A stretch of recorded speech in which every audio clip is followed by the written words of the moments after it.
zdaj, če hočemo izdelke med sabo primerjati, kako se tega lotiti. Ena od metod je tudi ta tako imenovana Life Cycle Assessment ali LCA analiza. O sami metodi podrobno jaz na tem predavanju ne bom govoril, ne mogoče samo rečem, da je to eno od najpomembnejših orodij ekodizajna, če bi zdaj malo pogooglali, bi padlo tam na vrhu kot orodje, ki se ga uporablja. Nekateri ga imenujejo tudi okoljsko računovodstvo. Gre pa v bistvu za to, če hočem tako malo plastično prikazati, zamislite si recimo, da dva direktorja se prepirata, kateri ima boljše podjetje, pa prvi reče, ja, jaz imam Mercedesa od zunaj parkiranega pred pisarno, ti imaš pa Volkswagna, pa ta drug reče, ja, seveda, sam jaz imam pa večje poslovne prostore kot ti, in se lahko takole kar nekaj časa prepirata, kdo je boljši, pa kdo ne.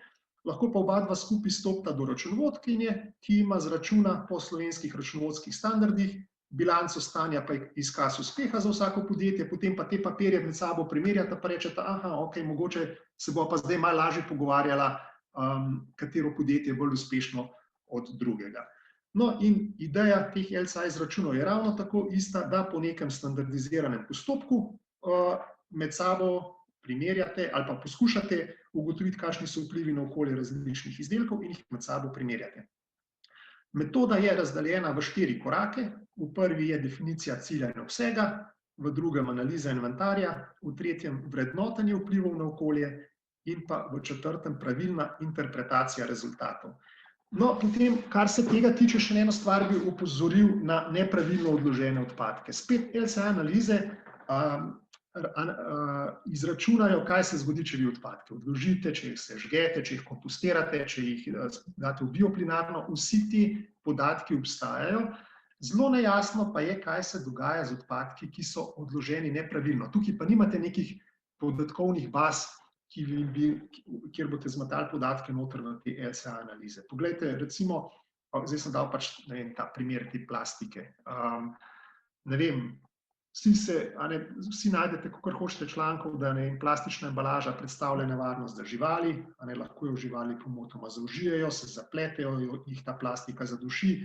Neskončno je slik nekih zapletenih živali, ne vem, tistih ptičkov, ki jim odpirajo želodce, pa najdejo noter, kaj vse so pojedli, ker so zamenjali za hrano plastične izdelke.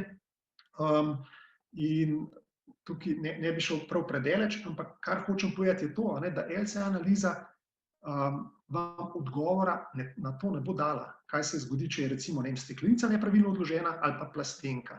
Najbrž se strinjamo, da je verjetno boljše, da steklenico vržete v morje kot pa plastenko, da bo manj nevarnosti za živali, ampak spet teh podatkov iz LCA-ja ne boste dobili. Nekih kazalnikov, ki bi, ne vem, vam to na nek dogovorjen način med sabo primerjali, zaenkrat še ni. Isto velja za mikroplastiko. Ok, spet lahko rečemo, ja, zaužili smo mikroplastiko, vstopila v našo prehranjevalno verigo, Svetovna zdravstvena organizacija pravi, da najbrž zaenkrat to še ni nek velik problem, ampak poziva k širšim raziskavam na področju tega problema, ki je pač postaja čedalje bolj pereč. Spet, iz LCA analize teh podatkov ne boste dobili, zato pa tudi najdete kar nekaj podjetij, ki načrtno zamenjuje plastično embalažo za kakšno drugo, čeprav LCA podatki kažejo, da pravilno odložena plastična embalaža sploh ni tako velik problem, kot pa bi hoteli to prikazati.